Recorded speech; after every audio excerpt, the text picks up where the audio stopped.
দর্শক বন্ধুরা, মহান আল্লাহর অশেষ রহমতে আশা করি আপনারা সবাই সুস্থ, ভালো এবং নিরাপদ আছেন।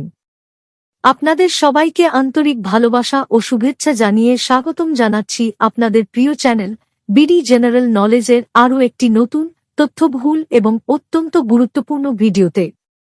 একদিন হঠাৎ ঠান্ডা পানি খেলেই দাঁতে শিরশির ব্যথা, তারপর মিষ্টি খেলেও অস্বস্তি। কয়েকদিন পর দেখা গেল দাঁতে ছোট কালো দাগ।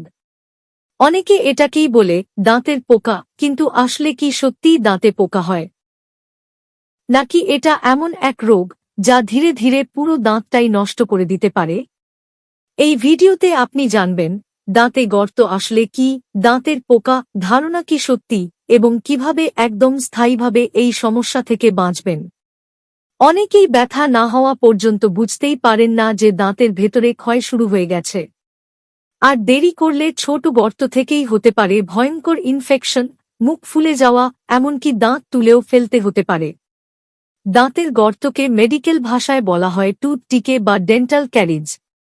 সহজভাবে বললে এটা কোনো পোকা না, বরং দাঁতের ভেতরে হওয়া এক ধরনের ধীরে ধীরে ক্ষয় প্রক্রিয়া। এখন প্রশ্ন হল, এই ক্ষয়টা শুরু হয় কিভাবে? আপনার মুখের ভেতরে সবসময় কিছু ব্যাকটেরিয়া থাকে। এগুলো তখনই বিপজ্জনক হয়ে ওঠে যখন আপনি খান মিষ্টি খাবার, সফট ড্রিঙ্ক, ফাস্ট ফুড বা কার্বোহাইড্রেট। এই খাবারগুলো খেয়ে ব্যাকটেরিয়া শক্তি নেয় আর তার বিনিময়ে তৈরি করে ভয়ঙ্কর জিনিস অ্যাসিড। এই অ্যাসিড ধীরে ধীরে দাঁতের সবচেয়ে শক্ত বাইরের স্তর এনামেল নষ্ট করতে শুরু করে। প্রথমে হয় ছোট একটা দুর্বল জায়গা, তারপর সেটা ধীরে ধীরে গর্তে পরিণত হয়, আর আপনি টের পাওয়ার আগেই ক্ষতি অনেক গভীর হয়ে যায়। সবচেয়ে ভয়ঙ্কর বিষয় হল, এই গর্ত একবার শুরু হলে এটা নিজে নিজে থামে না, বরং সময়ের সাথে সাথে আরও বড় হতে থাকে। একটা সবচেয়ে বড় ভুল ধারণা। অনেকেই বলে দাঁতে পোকা ধরেছে তাই ব্যথা করছে, কিন্তু সত্য হল দাঁতে কোনো পোকা থাকে না। এটা শুধু মানুষের ধারণা। আসলে যা হয় তা হল ব্যাকটেরিয়ার আক্রমণ, দাঁতের ওপর অ্যাসিড তৈরি হয়ে ধীরে ধীরে এনামেল ক্ষয় করা, এবং সময়ের সাথে সাথে সেই ক্ষয় আরও গভীরে গিয়ে দাঁতের ভেতরের নার্ভ পর্যন্ত পৌঁছে গিয়ে তীব্র ব্যথা, কিন্তু কোনো পোকা নয়। দাঁতের ক্ষয়ের প্রধান কারণগুলো হল অতিরিক্ত মিষ্টি খাবার, ঠিকভাবে ব্রাশ না করা, মুখ পরিষ্কার না রাখা, বেশি সফট ড্রিঙ্ক, রাতে ব্রাশ না করা। সবচেয়ে বড় শত্রু হল অবহেলা।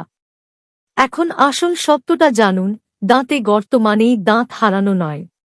সঠিক সময়ে চিকিৎসা নিলে দাঁত পুরোপুরি বাঁচানো সম্ভব।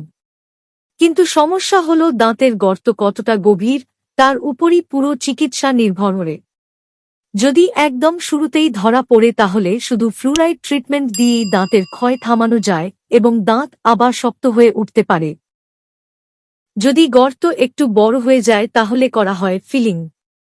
এখানে ক্ষতিগ্রস্ত অংশ পরিষ্কার করে দাঁতকে আবার আগের মতো বন্ধ করে দেওয়া হয়। যদি ক্ষয় দাঁতের ভেতরের নার্ভ পর্যন্ত পৌঁছে যায় তাহলে লাগে রুট ক্যানাল ট্রিটমেন্ট। এটা দাঁতের ভেতরের ইনফেকশন বের করে দাঁতকে বাঁচানোর চেষ্টা করে। একদম শেষ পর্যায়ে যদি দাঁত পুরোপুরি নষ্ট হয়ে যায় তাহলে শেষ উপায় হল এক্সট্রাকশন, দাঁত ফেলে দেওয়া। সবচেয়ে গুরুত্বপূর্ণ কথা হল, যত দেরি করবেন চিকিৎসা তত কঠিন হয়ে যাবে আর খরচও বেড়ে যাবে। দাঁতে গর্ত বা দাঁতের পোকা যাই বলুন না কেন, সবচেয়ে কষ্টদায়ক জিনিস হল হঠাৎ দাঁতের তীব্র ব্যথা। আর এই ব্যথা অনেক সময় রাতে বা জরুরি মুহূর্তে শুরু হয়, যখন ডাক্তারের কাছে যাওয়া সম্ভব হয় না। তখনই কাজে আসে এক প্রাচীন কিন্তু খুব শক্তিশালী ঘরোয়া উপায়, লবঙ্গ ও লবঙ্গ তেল। লবঙ্গের ভেতরে থাকে একটি প্রাকৃতিক উপাদান ইউজেনল। এই উপাদানটির কাজ হল ব্যথার অনুভূতি কমানো, হালকা অ্যান্টিসেপটিক হিসেবে জীবাণু কমানো, নার্ভকে শান্ত করা। তাই দাঁতের ব্যথায় লবঙ্গকে বলা হয় প্রাকৃতিক পেইন কিলার। লবঙ্গ ব্যবহার করার 3টি কার্যকর উপায়। প্রথমত, 1 থেকে 2টি লবঙ্গ নিন, ব্যথার দাঁতের পাশে রেখে আলতো করে কামড়ে ধরুন, কিছুক্ষণ মুখে রাখুন। এতে লবঙ্গের রস ধীরে ধীরে বের হয়ে দাঁতের জায়গায় কাজ করবে, ব্যথা ধীরে ধীরে কমতে শুরু করবে। দ্বিতীয়ত, লবঙ্গ তেল ব্যবহার সবচেয়ে শক্তিশালী।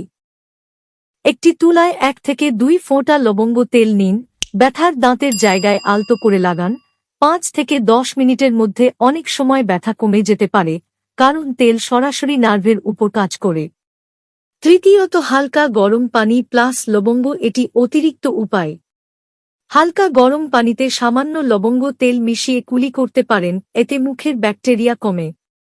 সবচেয়ে ভয়ঙ্কর বিষয় হল, অনেক মানুষ ব্যথা শুরু হওয়ার আগ পর্যন্ত বুঝতেই পারে না যে দাঁতের ভেতরে ক্ষয় চলছে। তাই আজ থেকেই সচেতন হন, নিয়মিত ব্রাশ করুন, অতিরিক্ত মিষ্টি কম খান, আর দাঁতে ছোট সমস্যা দেখলেই অবহেলা করবেন না। কারণ আজকের ছোট গর্ত কালকের বড় বিপদ হতে পারে। মনে রাখবেন, আপনার হাসি, আপনার সৌন্দর্য আর সুস্থ দাঁত মানেই আত্মবিশ্বাসী জীবন। যদি ভিডিওটি আপনার উপকারে আসে, তাহলে অবশ্যই লাইক করুন, আর এমন গুরুত্বপূর্ণ স্বাস্থ্য বিষয়ক তথ্য পেতে চ্যানেলটি সাবস্ক্রাইব করে পাশে থাকুন।